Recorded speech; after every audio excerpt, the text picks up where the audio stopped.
Shalom Elohim Bapak Ibu dan teman-teman yang terkasih dalam Tuhan Yesus Kristus. Puji Tuhan kita berjumpa kembali dalam program Kesaksian Iman yang luar biasa ini. Doa saya Bapak Ibu sehat, bahagia dan dalam perlindungan Tuhan yang sempurna. Dan tentunya menjadi berkat besar bagi banyak orang. Menjadi terang dan garam di muka bumi ini yang tentu menjadi tugas Bapak Ibu. Dan kita semua yang telah ditebus Tuhan untuk terus melayani Tuhan dengan penuh semangat agar nama Tuhan ditinggikan. Terus bersyafaat, terus bersaksi demi nama Tuhan.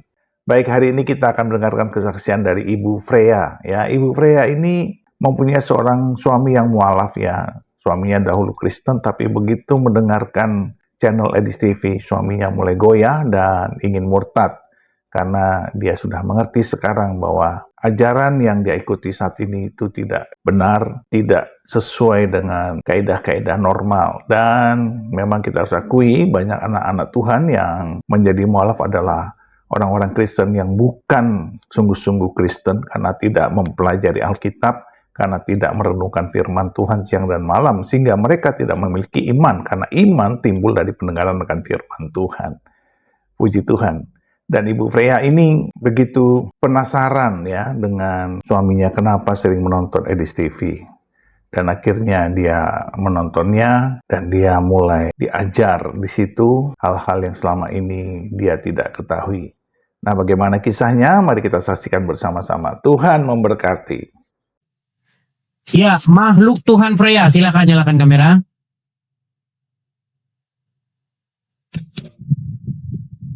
Umat muslim marah-marah aja kalian, ngamuk-ngamuk. Udah dibilangin bapaknya Muhammad gak jelas siapa, kalian marah-marah. Jelasin gak bisa, biasanya marah-marah. Ya, makhluk Tuhan Freya, saya mau tanya dulu nih, Muslim atau Kristen? Muslim. Silakan, mau menyampaikan apa makhluk Tuhan Freya? Saya panggil apa ini? Freya aja itu suami saya yang bikin nama makhluk. Oh, Freya, ya silakan. Sedangkan suami saya itu kan mualaf ya. Saya kan pernah DM ya. Nah, suami saya itu kan mualaf, masuk ikut saya. Terus sering nonton Edis TV, jadi pengen pindah lagi gitu. Nah, kan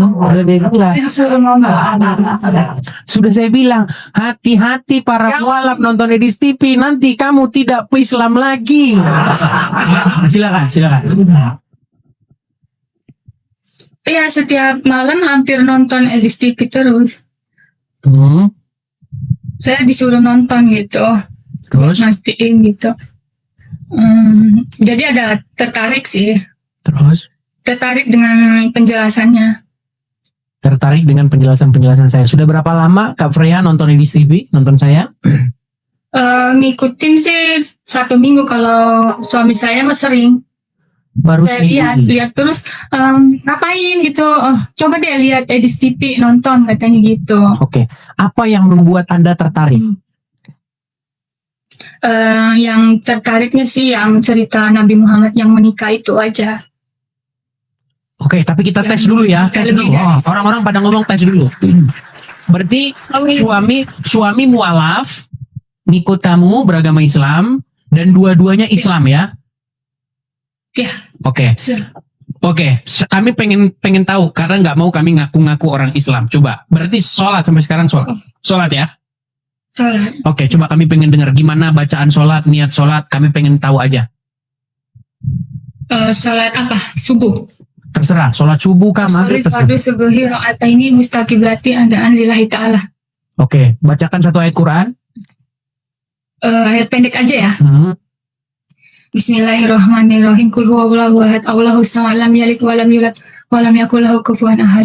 Bismillahirrahmanirrahim. Qul a'udzu birabbin nas, malikin nas, ilahin nas, min syarri waswasil khannas, allazi yuwaswisu fi sudurin nas, minal jinnati wan nas. Minal jinna.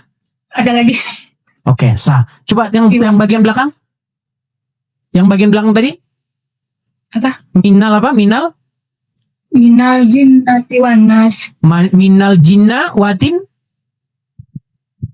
Minal jinnati wan nas. Minal jinnati wan nas. Oke. Minal jinnati wan nas. Artinya? Jinnati wan nas. Minal jinnati wan nas artinya? Nggak ngerti. Nggak ngerti. Anda tahu jangan? Kami sudah tahu orang Islam itu hanyalah membunyikan huruf-huruf Arab yang mereka tidak tahu apa artinya. Oke. Waktu nonton Edis TV baru seminggu ini ya, kamu mengatakan tertarik begitu. Saya pengen tahu nih feedbacknya ini. Tertariknya itu dalam pengertian pengen meninggalkan Islam atau gimana? Pengen masih memahami, makanya nonton Edis TV lagi. Masih pengen memahami. Oke. Isu apa itu yang kemarin kamu lihat terus kemudian kamu tertarik dan pengen kamu pahami? Ya, yang dalil-dalilnya itu yang tentang Nabi Muhammad. Setelah Nabi Muhammad keluar aula gitu. Setelah Muhammad keluar maksudnya? Setelah Muhammad ada, itu lahir aula gitu, kata Edis TV. Oke, baik. Saya jelaskan ya, Gini. Jadi, waktu Muhammad belum jadi nabi, karena umat muslim percaya Muhammad jadi nabi itu umur 40 tahun. Ya. Dari umur 0 sampai 39, kira-kira Muhammad itu beragama nggak? Beragama. Apa agama dia? Islam. Dari mana dia Islam? Dari mana dia tahu ini? Kan dia belum dapat wahyu. Setahu saya itu dari awal Nabi Muhammad udah Islam. Berarti Al-Quran sudah ada sebelum Muhammad lahir? Belum. Nah, terus dari mana dia Islam? Kitabnya apa kalau dia Islam? Dia membaca kitab suci apa? Bagaimana dia caranya sholat? Tuntunan sholat belum ada. Bingung kan? Iya, belum. Bingung kan? Jadi gini. Jadi dulu sebelum Muhammad lahir dan ketika dia lahir sampai berumur 39 nih ya, mereka itu hidup di dalam sebuah penyembahan berhala nih ya. Keadaan Ka'bah sebelum nih ya wahyu turun. Biar saya tunjukkan, kita pakai dalil-dalil dari sumber-sumber Islam sendiri. Saya tidak mau teman-teman menggunakan sumber-sumber yang bukan dari Islam, ya. Kita tunjukkan keadaan keadaan Ka'bah ya sebelum Muhammad lahir.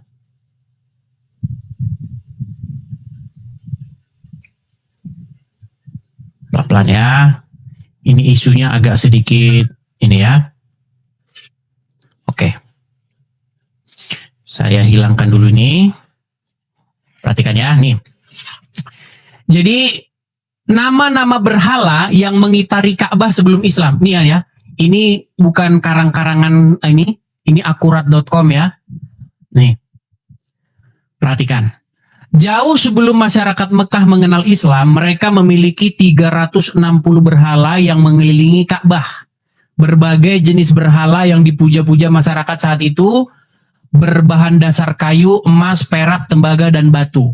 Dalam catatan sejarah, ratusan berhala yang mengotori Ka'bah dimulai dari era Amr bin Luhai. Ya, ini kok ada gambar seperti ini nih, gimana nih? Sebentar. Iklan-iklan ini memang. Oke, saya teruskan ya.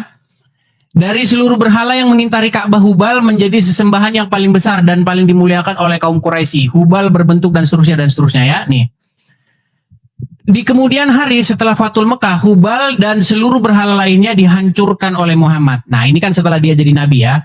Nah, yang menjadi fokus kita di sini adalah bagaimana sebelum Muhammad menjadi nabi. Nah, sebelum Muhammad menjadi nabi, Ka'bah itu memang sudah menjadi tempat penyembahan berhala. Nih nama-nama berhala dalam pra-Islam nih, nama berhala di Ka'bah pra-Islam. Ya, ada Isaf, kemudian ada Suwa, kemudian ada Al-Jidasa dan seterusnya. Ini makanya berhala dikelilingi berhala. Nah, itu pun masih ada sebelum Muhammad berumur 40 tahun. Nah, makanya tadi pertanyaannya, sebelum Muhammad umur 40 tahun, apakah dia sholat? Belum. Apakah dia sudah memeluk Islam? Belum. Belum. Masih berhala. Iya. Di situ di Ka'bah itu tempat penyembahan berhala. Lalu bagaimana ceritanya? Bagaimana ceritanya Allah itu ada setelah Muhammad? Ceritanya, jadi Tuhan sesembahan orang Quraisy, kaum keluarganya Muhammad, orang-orang Quraisy, mereka itu mengait-ngaitkan Allah itu dengan Tuhannya nabi-nabi Bani Israel. Itu jalan ceritanya. Bahkan dulu waktu Muhammad baru-baru jadi nabi, dia tidak mau kiblatnya itu di Ka'bah, nggak mau dia. Karena dia tahu Ka'bah itu memang penyembahan berhala. Makanya kiblatnya, coba kiblat pertama kali waktu Muhammad jadi nabi di mana? Di Mekah. Susah ini kalau kita ngomong yang kayak begini. Kiblat pertama kali umat muslim itu bukan di Mekah. Kiblat pertama kali umat muslim itu di Yerusalem. Yerusalem.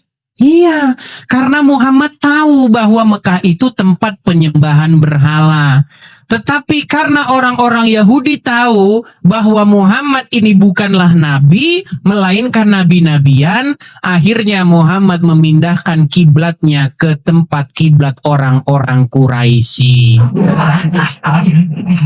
Tetapi agama orang-orang Quraisy ini dipoles oleh Muhammad, dipoles. Ya. Tuhannya diganti menjadi Tuhannya orang-orang Yahudi. Tuhannya nabi-nabi orang Yahudi. Ritualnya pun dipangkas. Mereka dulu tawaf sambil telanjang, sekarang tawaf pakai kain ihram. Gitu ceritanya. Tapi kalau ke situ nanti ketinggian, makhluk Tuhan Freya, kejauhan. Gak usah yang seperti itu. Itu nanti kalau misalnya kamu sudah tinggi ilmunya, baru bahas ke situ. Kalau sekarang yang simpel-simpel saja. Ya harus. Ya kalau misalnya itu kenapa harus menyembah Yesus gitu? Baik. Menyembah itu apa dulu sih? Begini-begini, gerakan-gerakan begini.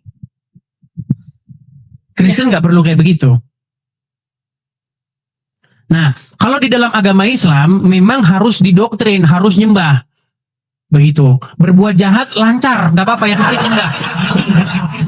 Korupsi, berzina lancar, lanjut terus. Yang penting nyembah. Di dalam Kristen bukan seperti itu konsepnya. Di dalam Kristen itu berbakti. Berbakti itu apa? Melakukan apa yang diperintahkan oleh Tuhan Yesus. Begitu. Jadi bukan begini-begini. Coba, mana yang lebih penting? Melakukan perintahnya, melakukan perbuatan-perbuatan yang nyata, begitu, mengasihi sesama manusia, kemudian membantu orang miskin, memberi makan orang yang tidak kekurangan, memberi pakaian orang yang tidak punya pakaian. Mana lebih baik, kayak begitu atau begini-begini? Kalau begini-begini apa gunanya bagi orang itu? Tetangga kita lapar. Kalau kita menjadi Kristen, berbakti kepada Tuhan itu adalah tindakan realita, tindakan realnya seperti apa? Menolong orang miskin tersebut. Tetapi dalam agama Islam ini yang penting nih. Seperti itu. Hanya melakukan gerakan-gerakan. Gitu juga, Bang. Gimana? Gak boleh gitu juga. Oke, sekarang saya tanya, apa hukumnya meninggalkan sholat? Dosa. Oke, mana lebih dosa, berzina atau meninggalkan sholat? Sama-sama. Salah, meninggalkan sholat lebih besar. Ini kalau saya ngobrol sama kamu, saya nggak bisa ngobrol yang aneh. Ya sholat. Begini Kak Freya. Tapi sama-sama dosa. Gini, kita kalau ngobrol hal-hal yang seperti itu, kamu tidak akan nyambung. Karena pengetahuanmu tentang Islam itu tidak ada, zero. Zero. Kita harus ngomong hal-hal yang dasar saja. Kalau yang seperti itu kita nggak nyambung bahasan kita, nggak bakal nyambung. Kita dari hal-hal yang sederhana-sederhana saja. Bagaimana apa yang diajarkan oleh Muhammad dengan apa yang diajarkan oleh Yesus itu jauh berbeda. Ya, sekarang Yesus dulu. Ya, artinya begini. Saya cuma pesan begini saja. Kamu mau ikut Muhammad apa ikut Yesus? Kan baru belajar, Bang, baru melihat. Oke, kita bandingkan apa yang diajarkan Muhammad dengan apa yang diajarkan Yesus ya. Ya, Oke, baik. Dalam hal apa ini yang pengen kamu tahu? Coba dalam hal seperti apa? ya yang nggak sukanya itu yang poligami, yang nggak sukanya. Baik. Sekarang begini. Kalau kamu mengikuti Muhammad, maka kamu harus mengizinkan suamimu itu kawin lagi, betul? Ya, Betul tidak? ya benar. Oke. Kalau ikut ajaran Nabi Muhammad, ya. Iya, bahkan barang siapa suami kalau mau menceraikan istrinya tinggal talak saja, betul? Aku ceraikan kamu, betul? Ya, Nah, sementara apa yang diajarkan oleh Tuhan Yesus? Apa yang dipersatukan oleh Tuhan tidak dapat dipisahkan oleh manusia. Secara logis menurut kamu nih, ajaran yang kamu terima di hati nurani kamu yang mana? apa? Hati nurani kamu mengungkapkan mana yang pantas ditiru, yang diikuti. Yang diikutin mas apanya? Berat kan? Nih, ada Muhammad. Apa? Gini, kita bandingkan ya. Ada sosok Muhammad dengan ada sosok Yesus, betul? Ya, Oke, Muhammad mengajarkan ini dalam sebuah hubungan pernikahan ya. Muhammad mengajarkan apa? Ya. Boleh tempeleng istri. Boleh tempeleng istri. Ada ayatnya. Mau saya tunjukkan ayatnya? nggak usah, Bang, kelamaan. Oke, boleh pukulin istri, boleh. Aku menjahat-jahat banget. Boleh memukuli istri. Kemudian di dalam Kristen diajarkan apa? Supaya seorang suami janganlah berbuat kasar kepada istri. Coba sekarang saya tanya, dari hati nuranimu yang paling dalam, mana yang lebih pantas diikuti? Yesus kalau untuk kebaikan. Terus kenapa kamu menunda-nunda? Kita ngapain bahas Ka'bah, berhala Ka'bah, meninggalkan sholat? Gak usah yang tinggi-tinggi. Gak sampai. Muslim itu seneng yang sederhana, mungil-mungil. Muslim itu senangnya mikirin hal-hal kecil. Kalau hal yang besar nggak bisa, nggak sampai. Akalnya nggak sampai. Dari hal sederhana itu saja, kamu sudah sepakat bahwa Yesus lebih pantas diikuti ketimbang Muhammad. Betul? Ya, menurut saya ya. Terus apa yang menyebabkan kamu menunda-nunda untuk meninggalkan Muhammad? Ya kan nanti kan sering nonton nih Edis TV nih. Nanti kalau udah meyakinkan nanti saya. Tapi ada niatan ya, ada niatan dalam hati pengen meninggalkan Muhammad dan ikut Tuhan Yesus ya? Hanya saya yang tahu. Oh, oke lah, baiklah. Dia gimana? Kan sering nonton, jadi kan mempelajari dulu. Oke, betul. Saya setuju Nggak dengan bisa itu. langsung. Jangan buru-buru. Artinya ketika mengambil satu keputusan nanti sangat vital. Nah gini, Tuhan Yesus mengajarkan apa? Supaya untuk menjauhi yang namanya perzinahan. Bahkan di dalam Al-Quran ada satu ayat yang mengatakan, jangan kamu mendekati zina. Tetapi ada satu riwayat di mana Muhammad itu menyuruh orang melakukan perbuatan, mohon maaf, cabul. Tahu nggak?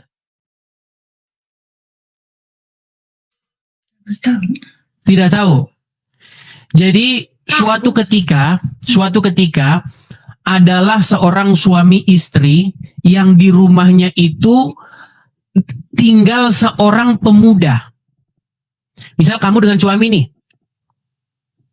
Oke, suami kamu punya tangan kanan, punya asisten pribadi tangan kanan, anak angkat dia, seorang lelaki, seorang pemuda.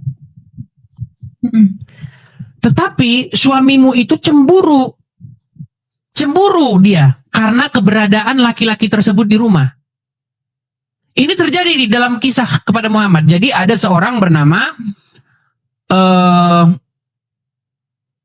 ada seseorang bernama Abu Huzaifah. Abu Huzaifah ini punya suami namanya Sahlah.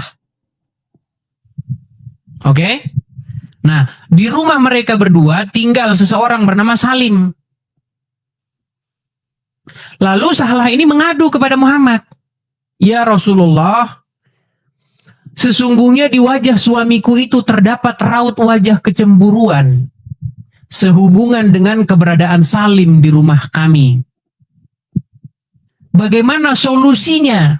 Dia minta solusi sama Muhammad. Muhammad memberikan solusi seperti apa tahu?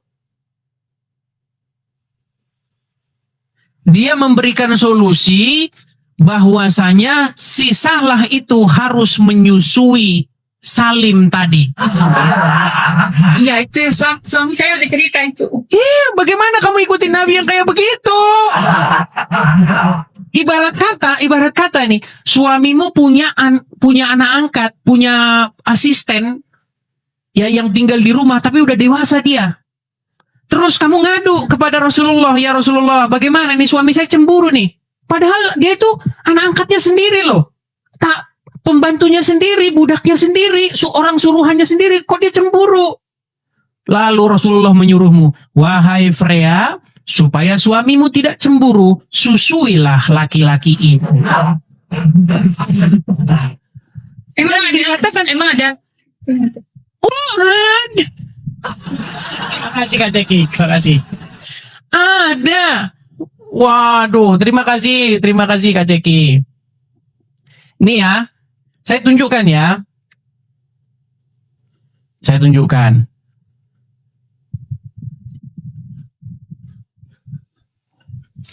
Apakah ada hadisnya? Saya balikkan ya. Tapi selama kamu jadi muslim tidak pernah mendengar ini ya? Iya. Oke, baik. Baik. Kita akan tunjukkan kepada dia nih ya. Hadis menyusui anak dewasa.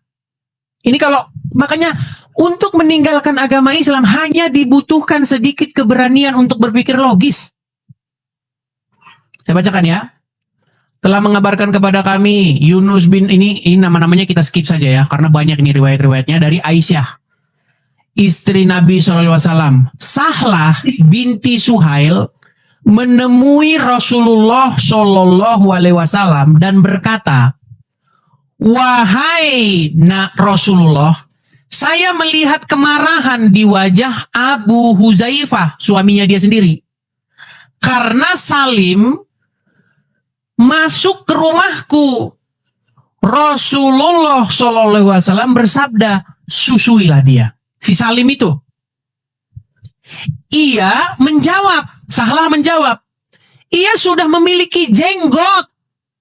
Beliau bersabda, susuilah ia dan akan pergi kemarahan yang ada di wajah Abu Huzaifah suamimu.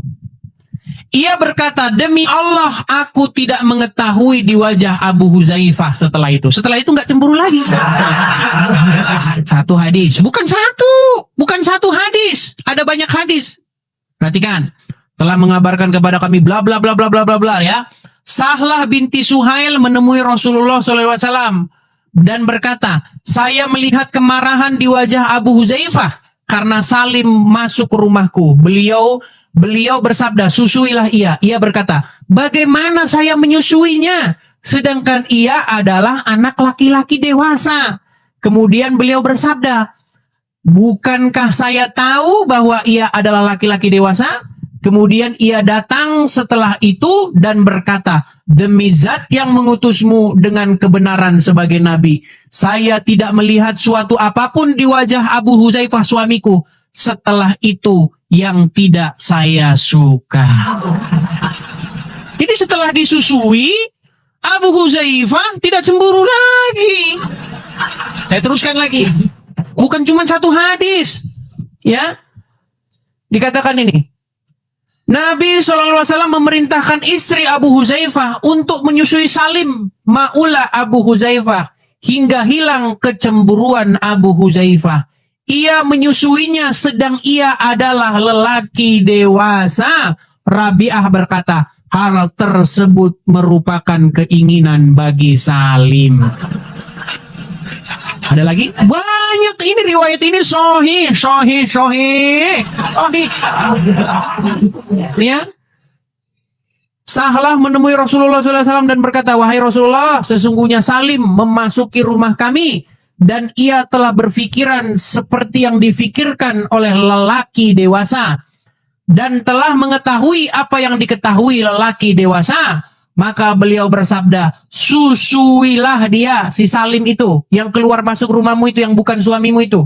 Susuilah dia, maka engkau akan menjadi haram baginya dengan hal tersebut. Kemudian saya tinggal 1 tahun tidak menceritakan hadis tersebut dan bertemu Al-Qasim kemudian berkata, ceritakan hadis tersebut dan engkau tidak akan takut. Nih, banyak hadisnya itu banyak sekali. Jadi jelas sekali bahwa ibarat kata, kalau kamu dengan suami memiliki seorang pria lain di rumah, maka untuk membuat suamimu itu tidak cemburu, maka kamu harus menyusui pria tersebut supaya suamimu tidak cemburu. Bagaimana tanggapanmu?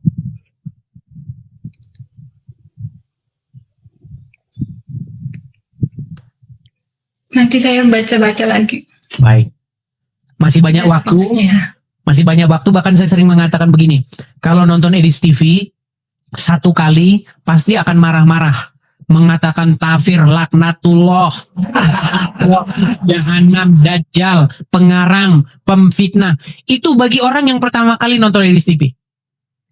Untuk kedua kali, orang sudah mulai berpikir, ini kan zaman internet.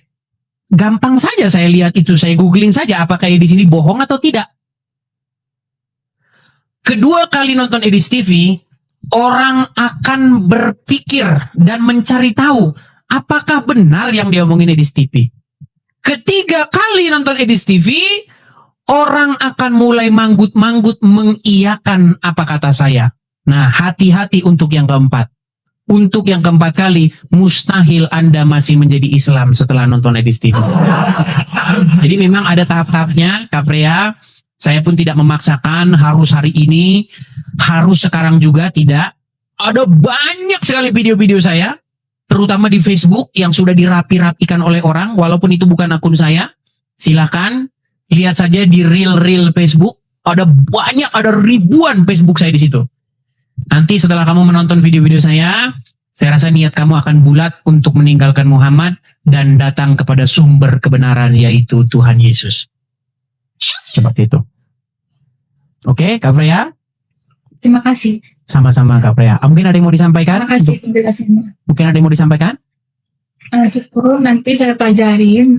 Nanti saya nonton terus Oke. Edis TV. Makanya jangan lupa, teman-teman juga, kalau nonton Erik TV, klik share dan bagikan. Puji Tuhan, puji Tuhan, puji Tuhan, puji Tuhan, kesaksian yang luar biasa dari Ibu Freya, dan kita terus doakan supaya Ibu Freya ini mengalami hidayah di dalam Yesus Kristus, mengalami kasih Tuhan, mengalami perjumpaan pribadi dengan Tuhan, dan kita melihat di sini Ibu Freya mulai goyah imannya karena tidak setuju dengan poligami dan kaget dengan ajaran-ajaran yang menyimpang, yang di luar nalar manusia, yang dia dapati dari kitab sucinya atau hadis-hadis yang dia miliki.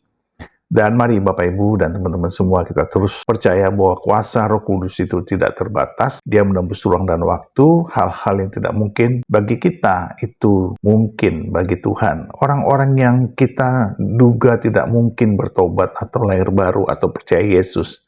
Tetapi hari-hari ini kita melihat kesaksian-kesaksian yang luar biasa dari para murtadin yang dahulunya pengejek, pengolok-olok, penghujat, bahkan pembakar gereja sekalipun. Mereka bertobat dan lahir baru.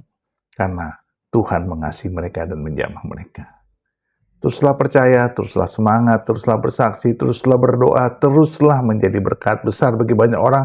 Teruslah menjadi terang dan garam di muka bumi ini. Karena Indonesia butuh keselamatan dari Tuhan, butuh revival dari Tuhan.